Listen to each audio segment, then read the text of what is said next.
our channel K Knowledge G gives V Victory, KGV Educational Channel for Success. ఈ video మీకు నచ్చినట్లయితే మా ఛానల్ని సబ్స్క్రైబ్ చేయండి, షేర్ చేయండి, లైక్ చేయండి. Hi everyone, hour KGV education ఛానల్కి స్వాగతం. డైలీ కరెంట్ అఫైర్స్లో భాగంగా ఏప్రిల్ 25కి సంబంధించిన కరెంట్ అఫైర్స్ ఈరోజు డిస్కస్ చేద్దాం. మొదటి ప్రశ్న, జాతీయ పంచాయతీరాజ్ దినోత్సవం ఎప్పుడు జరుపుకుంటారు? జాతీయ పంచాయతీరాజ్ దినోత్సవం ఎప్పుడు జరుపుకుంటాము? Answer April 24.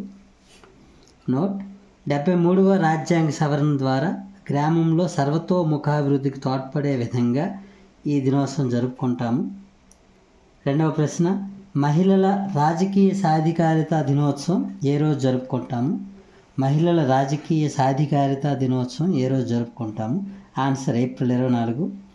వివరణ, మహిళలకు దేశ రాజకీయాల్లో సుస్థిర స్థానం కల్పించాలి. 1951 తొలి సాధారణ ఎన్నికల్లో 22 మంది మహిళలు లోక్సభకు ఎన్నికయ్యారు. ఆ తర్వాత 2009లో మొదటిసారిగా 50 మందికి పైగా మహిళలు లోక్సభకు ఎన్నికయ్యారు.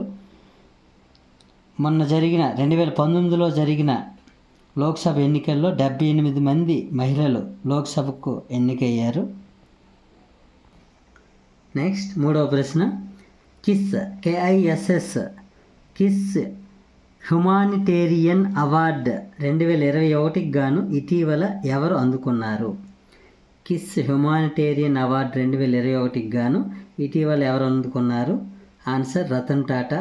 ఈ అవార్డు ప్రధానోత్సవం ఏప్రిల్ 22, 2024న రతన్ టాటా నివాసం ముంబైలో జరిగింది. నాలుగవ ప్రశ్న, వరల్డ్ హెరిటేజ్ డే ఏప్రిల్ 18 వేడుకను ఆర్కియలాజికల్ ఇండియా వారు పన్హాలా కోట వద్ద జరుపుకున్నారు.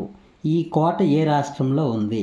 వరల్డ్ హెరిటేజ్ డే ఏప్రిల్ 18కి సంబంధించిన వేడుకను ఆర్కియలాజికల్ ఇండియా వారు పన్హాలా కోట వద్ద జరుపుకున్నారు. ఈ కోట ఏ రాష్ట్రంలో ఉంది? ఆన్సర్ మహారాష్ట్ర.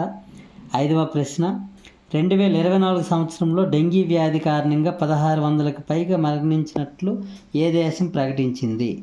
బ్రెజిల్ దేశం. ఆరవ ప్రశ్న, మన దేశంలో 10 లక్షల కోట్ల టర్నోవర్ సాధించిన ఏకైక కంపెనీ ఏది? Answer Reliance industries. ఏడవ ప్రశ్న, రాంపేజ్ మిసైల్ను ఇటీవల ఏ దేశం మీదకు ప్రయోగించింది? రాంపేజ్ RAMPAGE రాంపేజ్ మిసైల్ను ఇటీవల ఏ దేశం మీదకు ప్రయోగించింది? ఆన్సర్ ఇజ్రాయెల్ దేశం ఇరాన్ దేశం మీదకు రాంపేజ్ మిసైల్ను ప్రయోగించింది. వివరణ, రాంపేజ్ మిసైల్ను గగనతలం నుంచి ఉపరితలం మీదకు ప్రయోగిస్తారు. దీని పరిధి 190 మైళ్ళు. ఎనిమిదవ ప్రశ్న, మన దేశంలో అతిపెద్ద క్లైమేట్ క్లాక్ను ఎక్కడ ఏర్పాటు చేశారు? మన దేశంలో అతిపెద్ద క్లైమేట్ క్లాక్ను ఎక్కడ ఏర్పాటు చేశారు? Answer CSIR New Delhi. CSIR full form council for scientific industries research. గమనిక, CSIRను ప్రపంచ ధరిత్రి దినోత్సవం నాడు అనగా ఏప్రిల్ 22 నాడు అనుసంధాన్ భవన్లో ఏర్పాటు చేశారు. CSIRను ప్రపంచ ధరిత్రి దినోత్సవం అయిన ఏప్రిల్ 22వ తేదీ నాడు అనుసంధాన్ భవన్లో ఏర్పాటు చేశారు. CSIR ప్రస్తుత డైరెక్టర్గా మరియు తొలి మహిళగా నల్లతంబి కలై సెల్వి గారు ఉన్నారు. ఈమె ప్రస్తుత CSIR డైరెక్టర్గా మరియు తొలి మహిళగా ఉన్నారు. అలాగే తొలి ప్రపంచ వేదిక గడియారమును మధ్యప్రదేశ్ రాష్ట్రంలో ఉజ్జయిని నగరంలో ఏర్పాటు చేశారు. ఈ గడియారమును విక్రమాదిత్య వేదిక గడియారముగా పేరు వచ్చింది.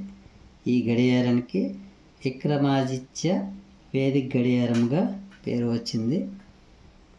9వ ప్రశ్న, అలీగఢ్ ముస్లిం విశ్వవిద్యాలయానికి తొలి మహిళా వీసీగా వైస్ ఛాన్సలర్గా ఎవరిని రాష్ట్రపతి నియమించారు? అలీగఢ్ ముస్లిం విశ్వవిద్యాలయానికి తొలి మహిళా వైస్ ఛాన్సలర్గా ఎవరిని రాష్ట్రపతి నియమించారు? ఆన్సర్ నయీం ఖాతూన్. 10వ ప్రశ్న, హెవెన్లీ ఐలాండ్స్ ఆఫ్ గోవా అనే పుస్తక రచయిత ఎవరు? ఆన్సర్ శ్రీధరన్ పిల్లై. ఈయన గోవా రాష్ట్ర గవర్నర్గా ఉన్నారు. 11వ ప్రశ్న, ఏ దేశం నుండి మన దేశానికి 2 రెజిమెంట్లు S-400 ట్రయాంప్ గగనతల రక్షణ వ్యవస్థలను దిగుమతి చేసుకుంటున్నాం?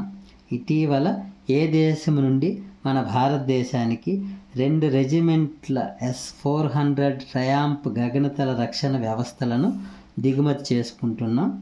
ఆన్సర్ రష్యా నుండి.